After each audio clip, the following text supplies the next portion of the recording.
Thank you, Angela. I appreciate it. And happy Friday. We made it through what has been an arduous and kind of weird week. Let's hope we get to some finality here soon. But as mentioned,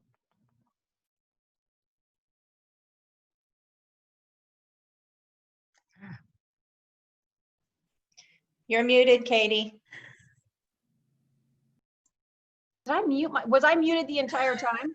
No, it sort of cut you off right after you said, as mentioned. I don't know what I did. Anyway, I'll start with IKOR of Charlottesville because it is what beget IKOR Transport. So to sort of understand the latter, it helps to understand the former.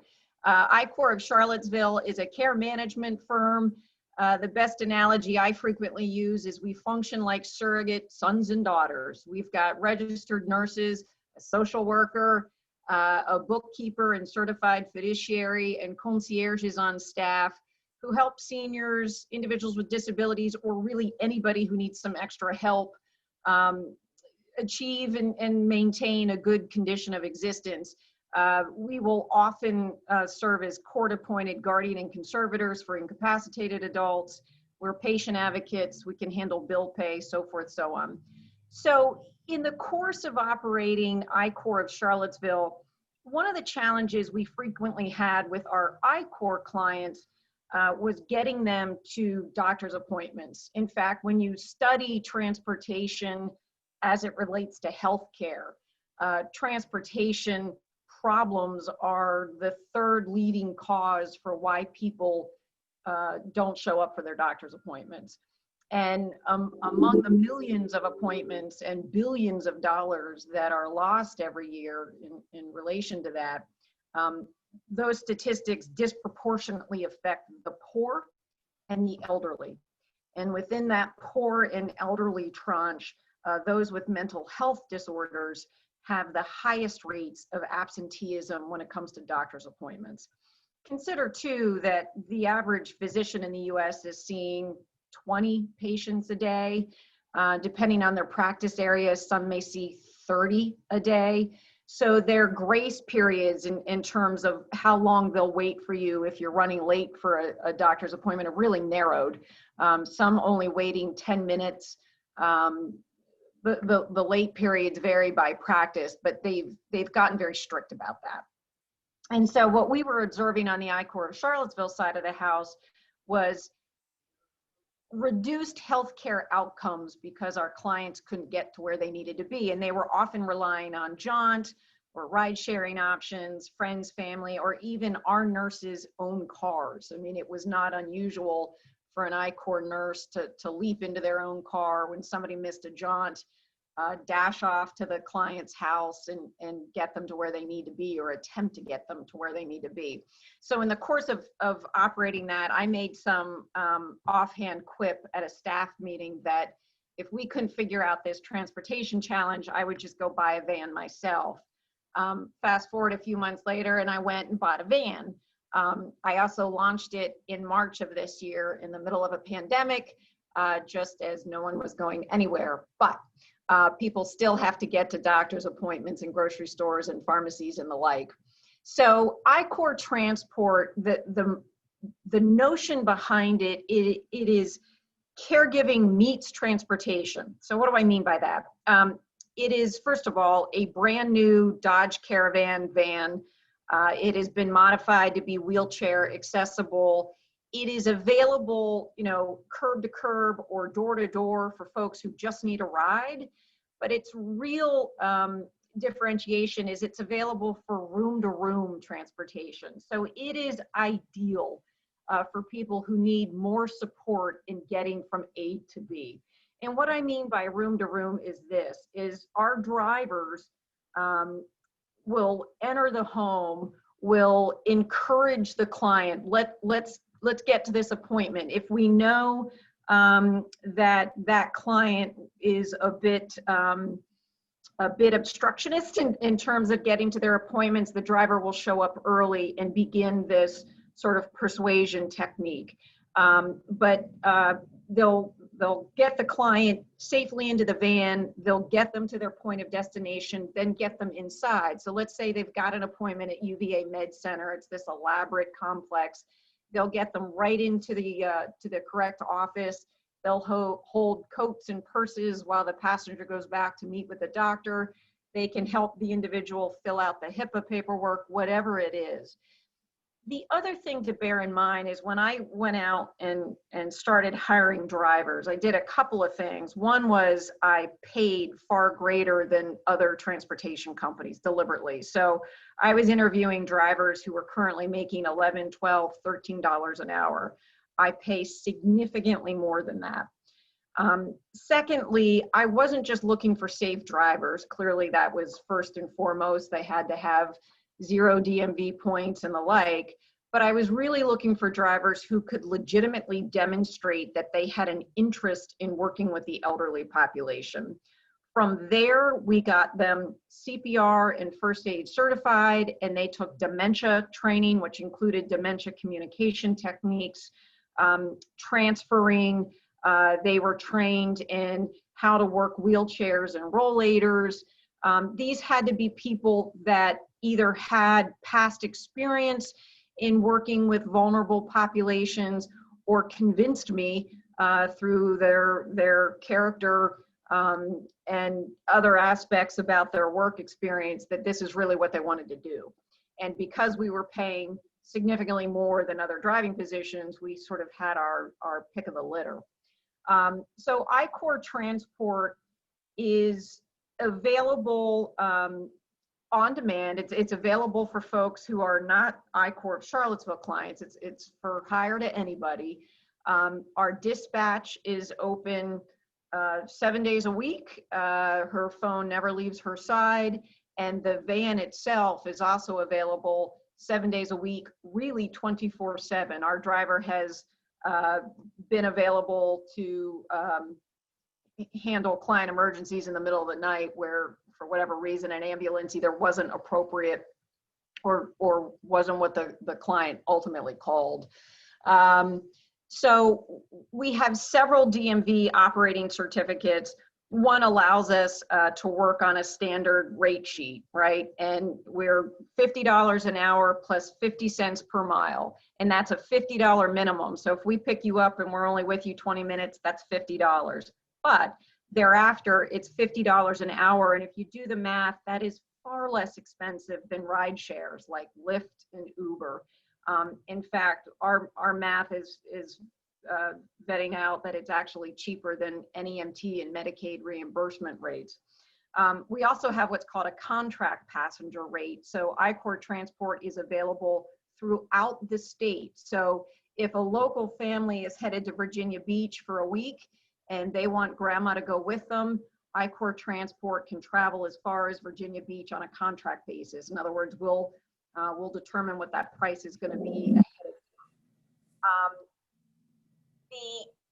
The nice thing about IKOR Transport is our drivers well understand the IKOR Transport business model, but they also understand the IKOR of Charlottesville business model. So they are entering homes and interacting with clients in a very expansive way. So if our driver, and I'm relying on true stories, if our driver picks up a passenger and notices that they are sitting in their own urine, he raises that to IKOR of Charlottesville. Now, if they're an IKOR of Charlottesville client, there's a lot we can do. If they're not an IKOR of Charlottesville client, we have to get creative in terms of how we notify family or perhaps APS or whatever the solution might be. But they are trained to sort of look globally at a situation very akin to how Meals on Wheels, that program is more than just food drop off. Those Meals on Wheels deliver people are really looking with a broad eye. I had a driver one time tell me this story.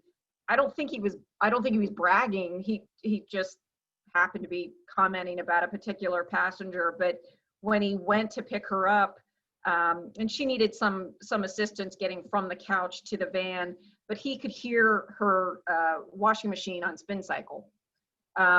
She gets to the doctor's appointment. She's there about an hour, hour and a half. On the way home, they swing by the pharmacy, pick up her prescription.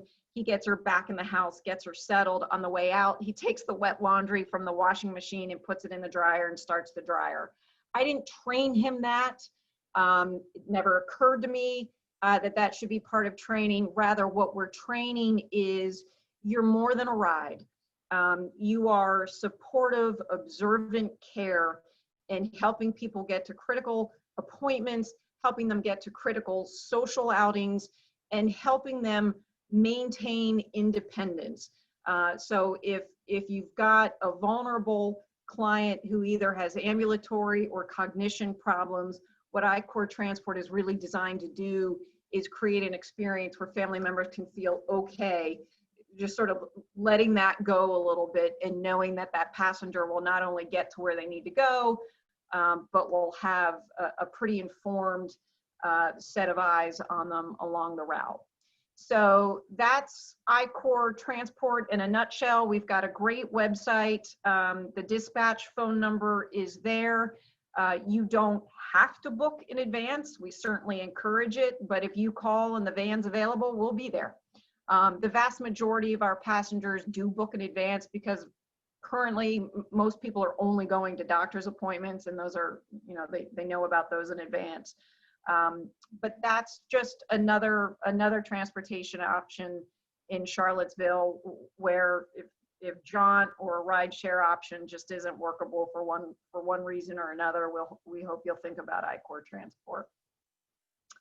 Are there any questions about the service, how we operate, how we bill?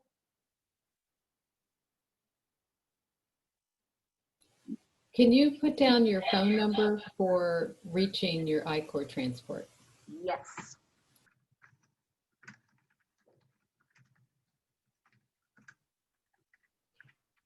Can I just make a comment? Absolutely.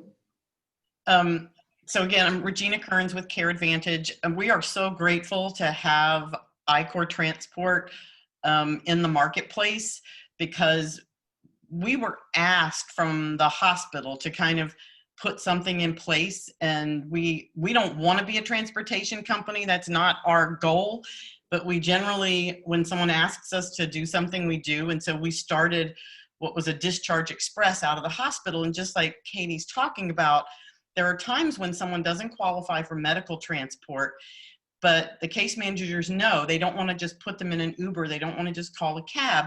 And so we started what we called our Discharge Express. So for a flat $69, they got up to 3 hours with a caregiver that would make sure they got inside, they were settled, stop at the pharmacy on the way.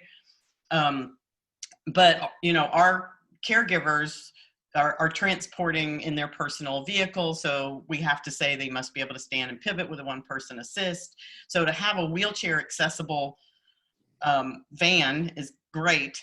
And I've certainly let Sentara Martha Jefferson Hospital know about IKOR Transport, because as I said, we started it as a service, but really needing that transportation company to take this on is really a you know, grateful to see in our community and a wonderful asset. And you know, we're so glad that they're available. And the only thing that I can find that we're still lacking a little in Charlottesville is COVID positive transportation. And nobody's doing transportation for COVID positive patients. And nobody seems to have figured that logistical obstacle out in our community. And I thought the need had gone by the wayside. And then we got another request recently, and you know, our company made a decision that that's just not something that we can ask our caregivers to do. And it would probably be inappropriate use of our limited PPE supply. And you know, everybody kept hoping Jaunt would do it, but it's still not been picked up. So if anybody knows of any way to, you know, get COVID positive transportation done, that would be a great asset to our community as well. Thank you, Regina. So Katie, you're transporting just one client at a time, right? Yep. And so do you foresee it growing into sort of a fleet? Yes. Yeah, the assumption when we launched is always that there would be more than one van, and then COVID hit. But yes, eventually there will be multiple transport vans and multiple drivers. Awesome. Yeah, Rick. You're on mute.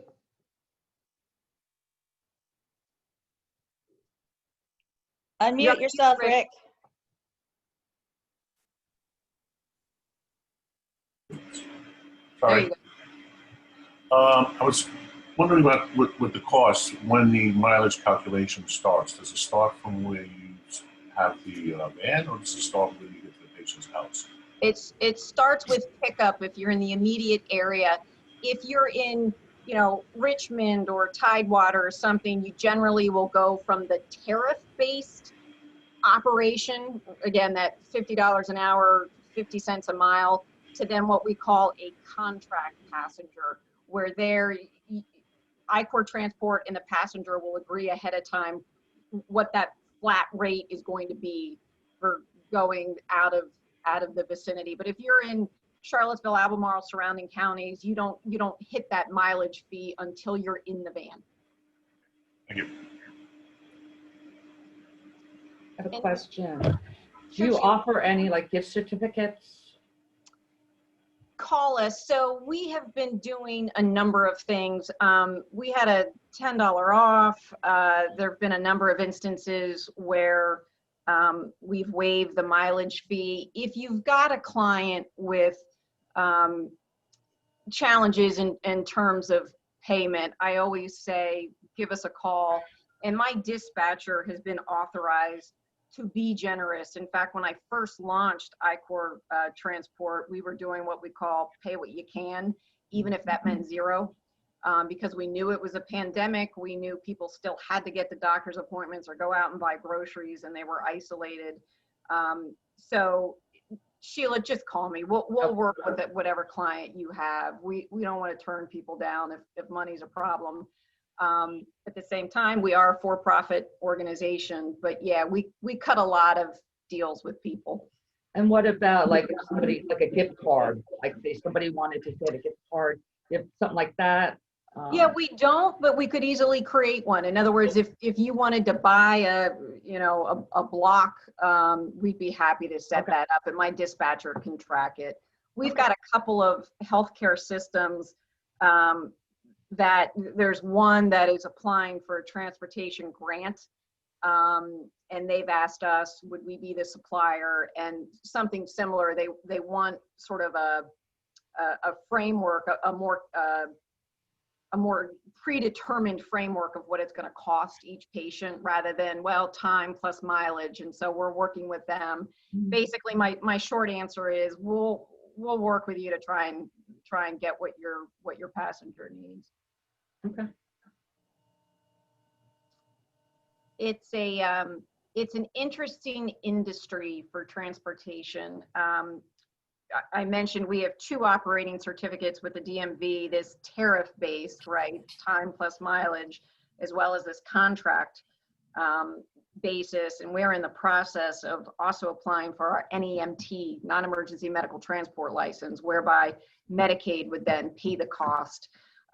It's too early to say. We don't have that operating certificate yet. There's no reason to think why we wouldn't be awarded an NEMT certificate. But I think one of the challenges transportation companies have is the price of insurance.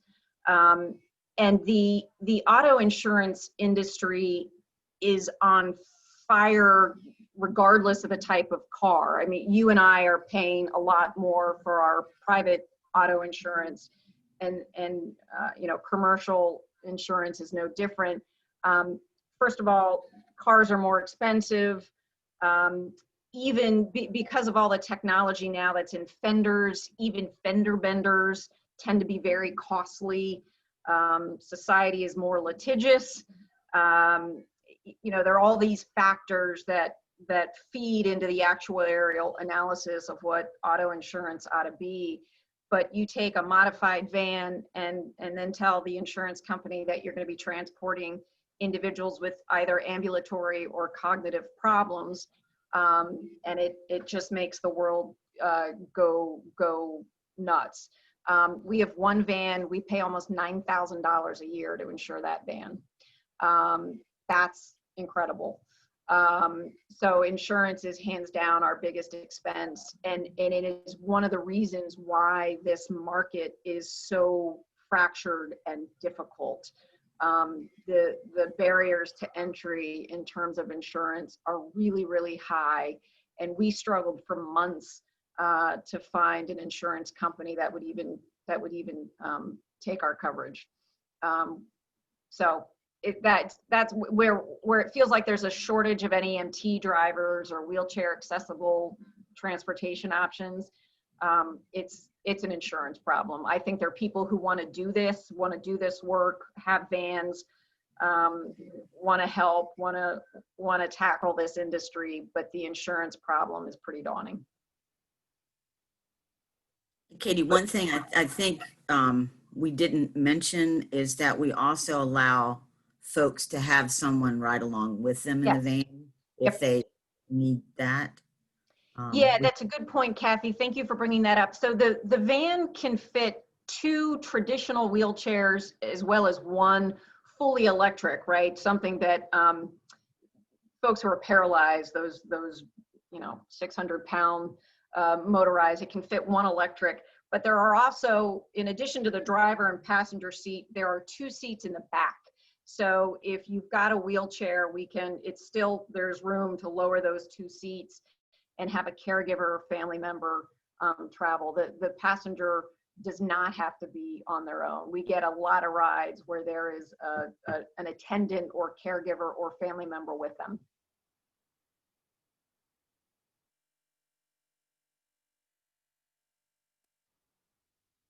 Anybody else? All right, well, thank you so much, Katie. That was very informative and helpful, and thank you for doing what you're doing.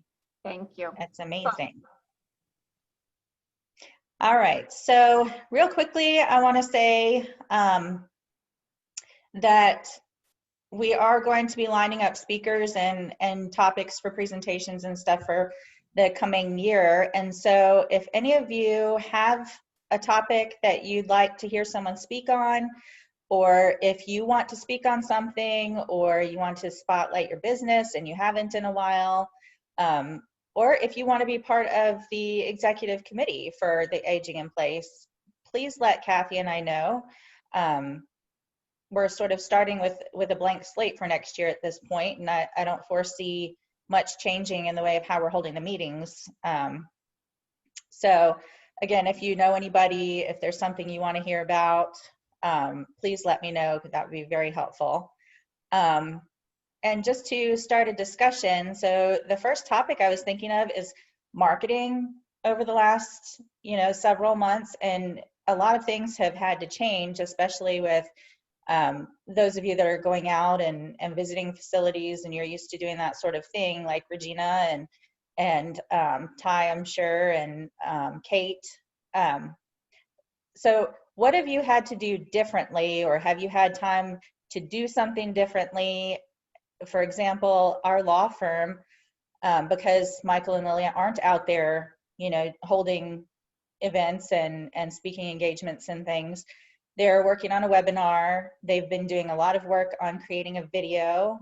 And then this month, they're doing 30-second tips for estate planning for 30 days for the month of November. And you can see those on our Facebook page, Commonwealth Life and Legacy. And we've gotten some really good responses. People just sort of automatically or instantly saying, oh yeah, I saw your 30-second clip, and I really need to talk to you about something. So I'm interested to see what everybody's doing differently now that you can't be just traveling around and stopping in places. Can I talk? Yeah. Jim Carmichael. Yeah, here at Davis Insurance, we really switched to the telephone and online with folks for Medicare types of insurance. And it's worked out because they don't want to come and see us, one thing. People are starting to trickle in now that the pandemic is worn on. And, you know, we mask up here, we wipe the place down, and we keep it pretty sanitized. But it's amazing because businesses just roared along, you know, over the phone. And nowadays we can do just about all our insurance work online. And we haven't slowed down at all. But I have been working on a project over in the Shenandoah Valley, and Shenandoah Valley people are different. They don't mind, you know, me coming in their house. Matter of fact, I hate to say it, but I've been going over there quite a bit recently over in Augusta County, and they want me to take off my mask when I come in because they're not going to wear a mask. And they tell me so, you know, they don't know what. A couple of people said, I don't even know why you had that thing on. So it's red state, blue state stuff. But anyway, you know, I'm seeing people face to face over there. I'm on a project. A widely held private fee-for-service plan has gone out. So people have lost their Medicare coverage. So I'm over there. But anyway, long story short, we've switched to telephone and online, and it has not been a problem at all.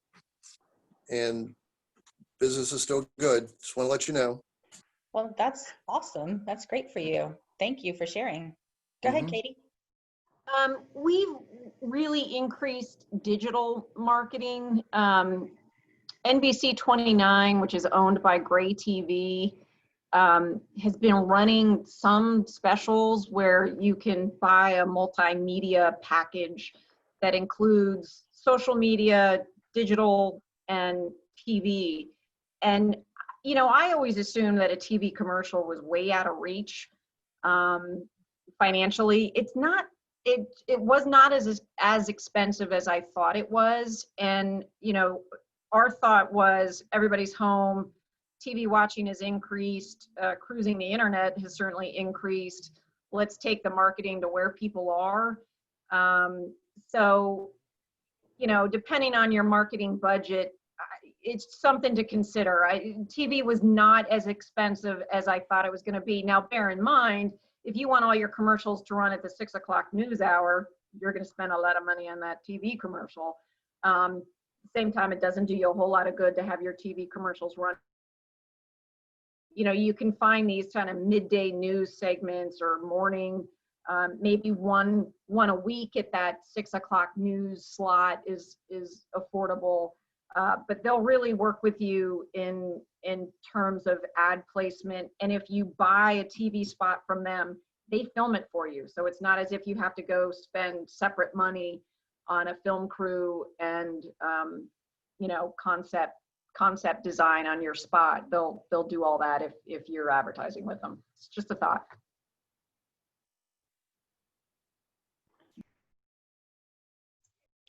Go ahead, Fred. Thank you. I just wanted to comment, Jim, I'm a registered nurse, licensed registered nurse in the state of Virginia. And regarding the mask piece, I think as folks working with the elderly and representing healthcare, I think it's very important that we model the appropriate precautions for COVID-19. And so what I try to do is with people, and I'm working up in the Valley. I actually have a client now up in Luray. And so I know exactly what you're speaking about. And what I do with folks is I have a mask on, and I say, and if people are not wearing a mask, I said, hey, would you mind please wearing a mask? I'm over 60. I have chronic health conditions. And even if I wasn't, I might tell, you know, just say, hey, I have a chronic health condition. I have a chronic mental health condition from living in this time. So consequently, that's fair. I'm not fibbing. And I think it's just helpful that we do that, because the more we model that and make that a social norm, the better we're going to make it true. So that's my public health message. I just wanted, and I compliment you for us working together with telehealth and video and all that kind of stuff. But I do think we have to be really consistent about wearing the mask, particularly as we go into flu season. Thank you. Okay, got it. Go ahead, Don. Thanks, Angie. What we have been doing is leaning a lot more heavily into networking and partnering with clients and other folks we know to ask for referrals. You know, I've been doing that in a different way from normal. I make sure and point out to people that, you know, in this environment, somebody like me who started his business knocking on every door in Forest Lakes suddenly is quite handicapped in how I can meet new people and grow and keep providing the service. So I let folks know I'm depending on you, whether you like it or not, you know. And I've made myself more available for brief chats and things like that. So if I reach out to any of you guys, that's the reason why, is to try and arrange a 10-minute Zoom coffee or something like that to build our relationships together, because it takes all of us to get through this. Regina. You know, I just kind of wanted to say, for someone like myself whose role was to be in front of people, and I think those of us who are either directly providing care for seniors, whether it's personal home care, whether it's assisted living communities, whether it was skilled nursing hospitals, I mean, we saw a dramatic effect of COVID-19, where, you know, Jim can say his business stayed steady and grew and all of that. I think the rest of us saw a complete deadpan in the industry and realized when census is low at the hospital, it trickles down from there. Field employees who I would be at Sentara Martha Jefferson Hospital 3 days a week, talking face to with salespeople and executive directors and directors of nursing, and all that was gone. And we had to figure out how to take our face-to-face interactions online. And that was, you know, we didn't sign on for desk jobs. And so that was really difficult. And, you know, I like technology. I thought about, you know, going into IT when I went to college. So for me, the transition wasn't necessarily that difficult, but it certainly wasn't what I signed on for. And so that mental struggle has certainly been there. I'm grateful that Care Advantage is a large enough company. We have a marketing department, and they do all the online videos and our online presence and the website and Facebook and all of those things. But I found that it's easy to talk to people. That's my nature. When I had to go online and now figure out how to write emails or send text messages that somebody's going to want to read, and that's going to be meaningful to them, and that's going to have a message they care about, and something where the passion for what I do comes through in words on a page. And so I find everything I do takes 10 times longer, because I naturally can have a conversation, but it's not, you know, quite as natural to put it on paper. And so that's been, you know, like the real struggle. We're certainly seeing business pick up a little bit, and, you know, noticing that difference. But as I said, we're getting more calls for COVID positive care, and that's concerning a little bit. And then just on a side joke, kind of, I did have somebody in a meeting when we were having a conversation about COVID positive transportation say, well, why don't we call all those people that think COVID's not real and let them transport the people? Like, let's just do that. But of course they were joking. But that's certainly been the struggle for me. So because you feel like you're more effective in person, would they let you send out like a short little video message email rather than trying to put it down on paper? And we have, I mean, that's kind of some of the things that we're doing, creating little short videos that you hope are short enough that someone will click on that link and open it, and that the message is in tune to them. So, you know, we put out little videos about our, you know, live-in care, because that became that came to the forefront because that cut down on caregivers in the home. When people are all afraid of, COVID, you could send a live-in, and then you've got one caregiver in the home 24 hours a day. Now, it doesn't get them 24 hours of care, and that's the thing that people have to understand. But, we instituted a lot of things around COVID, where we did our quarantine care, where we were asking communities, use us for quarantine care before you need us for COVID positive care. So we had videos on quarantine care, videos on COVID positive care. But again, you're sending that out in a message where people are getting bombarded now with that kind of communication. So that the message has to be enticing enough that they want to click on that link, and, trying to kind of figure out how to make those. I was kind of just thinking more in terms of you personally keeping your face in front of the people that you ordinarily would go see.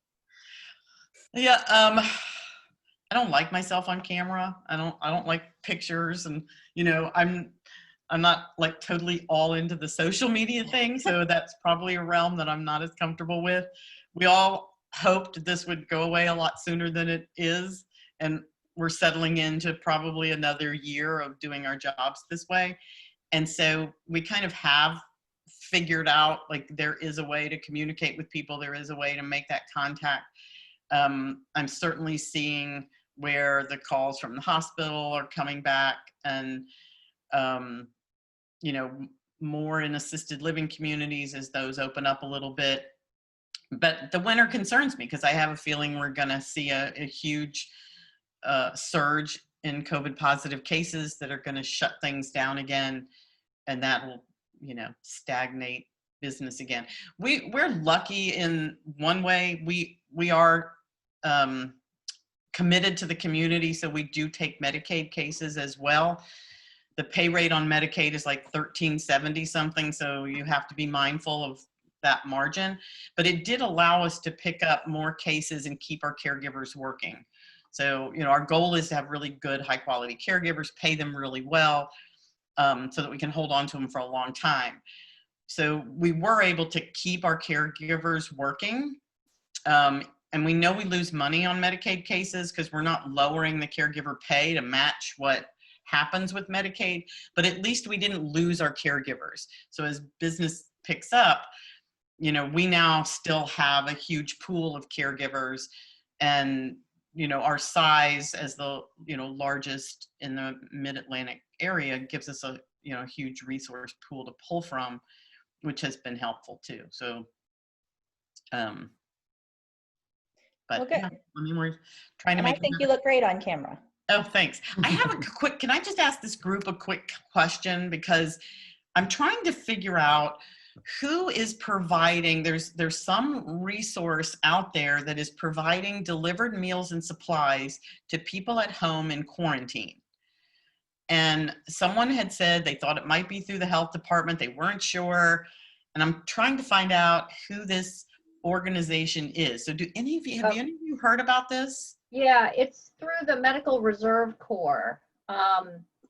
And Christopher Rini, R-I-N-I is his last name, is the coordinator for the Augusta, Charlottesville, huge region, for the Southwest region, I think what do we call it? Northwest region. Anyway, it's a Medical Reserve Corps, and people can sign up to be a Medical Reserve Corps person, which I did, and I actually did contact tracing for them for 6 months at the beginning of all this crap. Anyway, so we get notices periodically that they need people to do drop-offs of food or supplies. So that's what that's about. Do you want me to give you some info on how to reach? Yeah, if you could just send me maybe his cell number or email address or something, so that I could contact him, because we've worked with a couple different clients who have gotten this service. And yeah, I think the names of the clients who need it probably come from the health department, because of course it's the health department that's calling the people who are positive and determining the contacts and advising people on isolation and quarantine. And I know when we were calling, I did contact tracing, not case investigation. And when we would call and find someone who said, oh, but I don't have groceries, I don't have a way to get them, and that, we would turn that over to the resource person for the health department. And they would then work with various folks to make that happen. Okay. So it's kind of a combined effort between the Thomas Jefferson Health Department and this Medical Reserve Corps. Can you put their contact in the chat just so everybody has it? That'd be awesome. Yeah. Oops. Angela, I have a question. For all of you working with the senior population, as we move into flu season, how are you preparing for that, as well as the possible uptick in COVID cases? How are you preparing yourselves, your staff, your customers, your clients? How are you preparing for that? Go ahead, Regina. I hate to keep talking, but one big part of that is identifying, does someone have the flu or do they have COVID? And so we do have the ability to test our caregivers, we have the ability to test clients, we have the ability to test new clients. So I think asking everyone to really look at how they're going to figure out, does someone have the flu or does someone have COVID? Because we're going to see a whole lot of people who just have flu symptoms and automatically call 911 and want to go to the hospital for the flu. And as we manage this disease, you know, this virus, I guess call it virus, not disease, the whole goal is don't overload the healthcare system. And so if we all look at ways that we can educate people to identify flu over COVID, certainly will be helpful so that we don't overload our medical system with people that don't need to be there. And testing might be the key. Another part of that, I'm sure you all probably know this too, but just in terms of having done the contact tracing at the health department offers testing 4 to 5 times a week. If you go on the Thomas Jefferson Health Department website, they have all their upcoming test sites posted. And we were most recently advising people, if you have symptoms, test. If you've been in close contact with someone who's positive, test. But otherwise, you don't need to run around testing. Now, there are healthcare providers that have different, you know, that's a different issue. But indeed, advising people who have the sniffles, like you say, if you're not sure if it's the flu or something else, advising people to go to one of those testing sites. They do need to register by calling the health department ahead of time. And then they get, you know, you can drive through and get tested. I don't know if anybody's done that, but anyway, it's a fast, efficient way to keep people away from MedExpress and extra costs, and away from the emergency rooms if they don't need it. So just your public service announcement.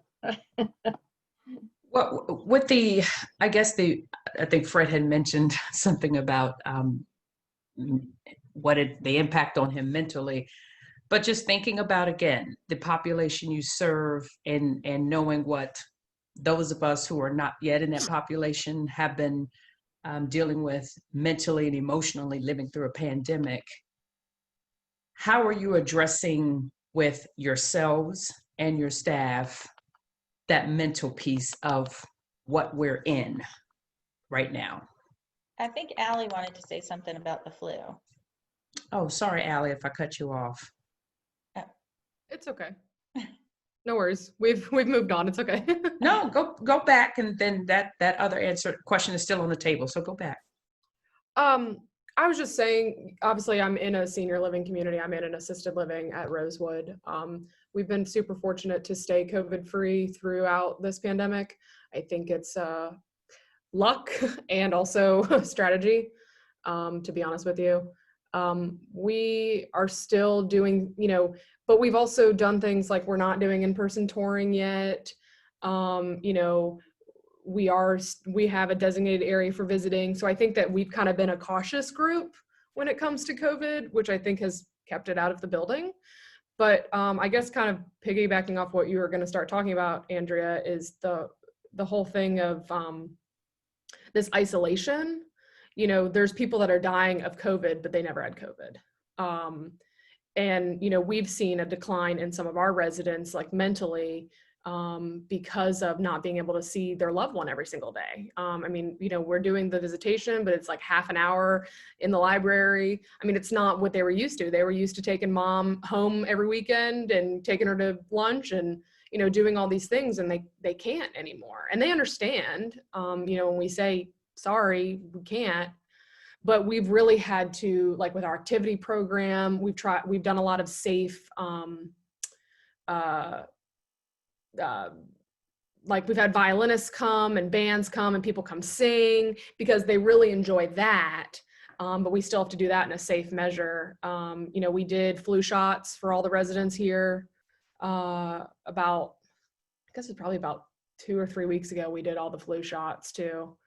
But I think it's, you know, we don't test. I mean, we will test somebody who has symptoms, obviously, just to double check. But I think that's where we're going to get, for us being in-house, better being safe than sorry. So if someone does spike a fever and they start coughing and they actually have the flu, like we're probably going to test them for COVID too anyways, you know, just to double check. I think a lot of times, I think for us, like, I feel like we're just like chasing our tails, you know, trying to keep up and keep everybody safe while keeping everybody happy and the residents engaged. It's hard. And so my question then is about you, the caregiver, those who are working with the population. How are you all addressing the mental health of those who are trying to take care of those who take care of your clients? I think I've tried really hard to just say thank you more. It's amazing how that works on people. I mean, I think for someone like me, if someone says, hey, you're doing a great job, thanks, I'm like, oh, well, thank you. You know, it really means a lot. We don't have to, I mean, I understand, obviously, like we've done some monetary things and we've done lunches and everything like that. So that is helpful, but just simply taking a minute to just say, hey, I know this is really hard on you. And thank you so much for everything that you're doing, because my staff are amazing here at Rosewood. I mean, they've just gone above and beyond with our residents, because they've had to become more than, I mean, obviously they've never just been their caretaker, but they've even had to go even farther than that to become a friend, because they don't have their loved ones coming in anymore. So I think that actually helps both of them. It helps the resident and the staff member, I think, get through this.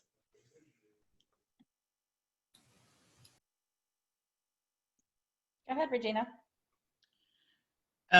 So for us, we have an added obstacle that, you know, communities don't have, in that, you know, it's great where the caregivers can drive into the communities and they see these wonderful signs that, you know, where it's got a love sign, or it's got, you know, healthcare heroes work here, where our caregivers don't get that because they're going generally into somebody's home. And so we started doing all of the staff at Care Advantage that aren't caregivers. We randomly call caregivers to tell them how much we appreciate them, let them know that they're cared for. And then the company as a whole has created these mindfulness exercises that are scheduled at a specific point. We hired someone who does meditation and works through ways to kind of say, you know, if you can connect at this time, we've got this mindfulness exercise to try and help people, you know, with mental health issues, whether they, you know, need to look for techniques that help them relax or help them meditate or express what they're feeling. Our CEO started doing ride-alongs with caregivers. And so, you know, being able to talk to them one-on-one. I think anytime that you can take people, you know, in upper management that generally don't have as much contact with the people in the field, you know, the ones really doing the work, and they take that extra step to meet them, talk to them, acknowledge them, appreciate them, that goes a long way. I agree with Allie, it goes a long way.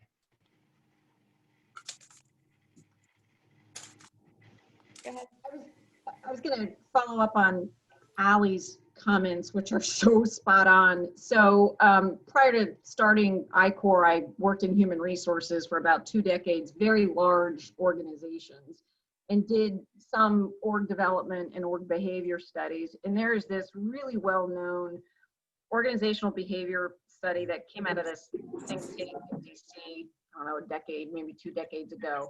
But it was considered one of the more comprehensive human behavior studies ever done in work settings. And they looked at all sorts of countries, nationalities, socioeconomic conditions, education levels, rates of pay, industry, I mean, an amalgamation of workers globally, and basically asked the question, what drives happiness at work? And despite all those varying factors, what they learned is a couple things. Humans are humans, and it's actually pretty simple. And what the study sort of revealed is the number one determinant in whether or not we like our job is the relationship we have with our boss.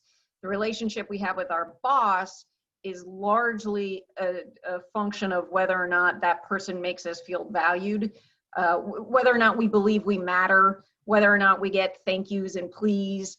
So it was this really tremendously exhaustive and multi-year study that boiled down to say please, say thank you, tell your people that they matter, and tell them specifically why and how they matter to the organization. So Allie, you're marching right in line with this really robust organizational behavioral study, and it really is at times that simple.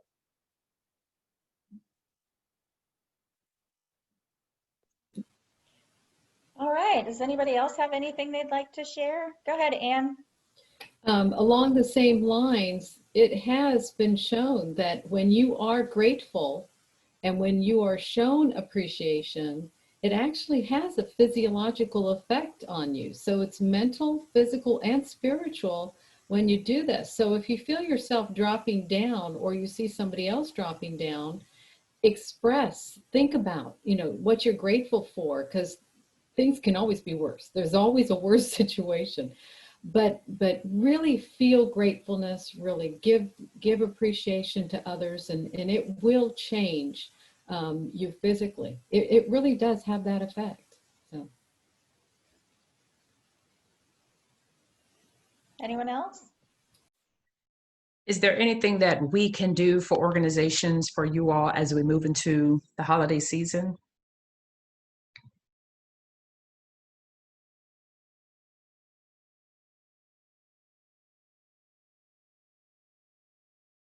Did we just lose Andrea?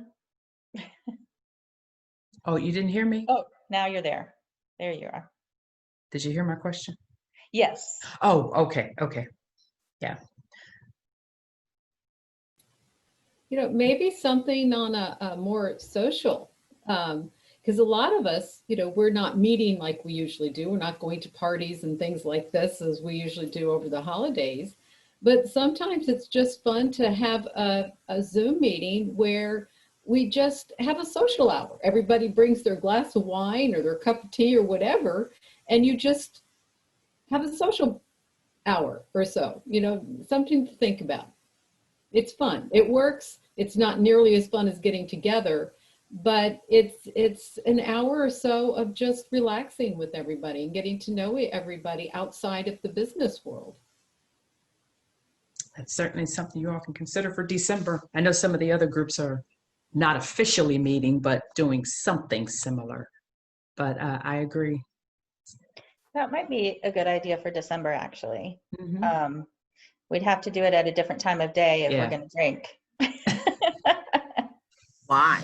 No, Make sure those of us in the office are able to be home for that. My boss is on this call, you see. Just put a PM instead of an AM. Right. Yeah. Go ahead, But I- Regina. We had, so at our last sales meeting, which wasn't really a sales meeting, people were told ahead of time because they could decide whether they wanted to share or not. But they were asked to share like an inspirational story. It didn't have to be related to business, just anything that, you know, they found inspirational, and people just shared stories. And what it opened up was a lot of, you know, that inner feelings that we have and opening up to other people. And a lot of us in business, we don't, you know, interact in that deeper level. So it really kind of shed some of that you know, that facade, and allowed us to bare our souls a little bit. And it can be, you know, a really good thing. It felt good for all of us, I think, to kind of just hear a couple little inspirational stories that people were allowed to share. I think I'm feeling an ugly Christmas sweater Zoom party. Ooh, I love it. I love it. And you know, with the holidays coming, I don't know how you guys feel, but I mean, we're already talking about with our families not getting together, and it's breaking my heart, you know? And so I'm like, I think that would be an awesome I think thing. it has to be hats, because we don't really see our sweater. Yeah, right. I think we'd have to have an ugly Christmas hat. That's what I was thinking. Yeah. I love the idea. We'll come up with something. Yeah. Well, that'll be fun. Does anybody else have anything before we go? Okay, just like I said, if you've got topics for the new year that you want to hear about, or speakers that you would like to hear, please let me know, or let Andrea know, or Kathy, and we will make some of that happen for you in the coming time. All right, everybody, have a great Thanks, weekend. everybody. Thank you. See you Have a good December weekend. 4th. Yes. Thanks, Bye. guys. Bye all. Bye.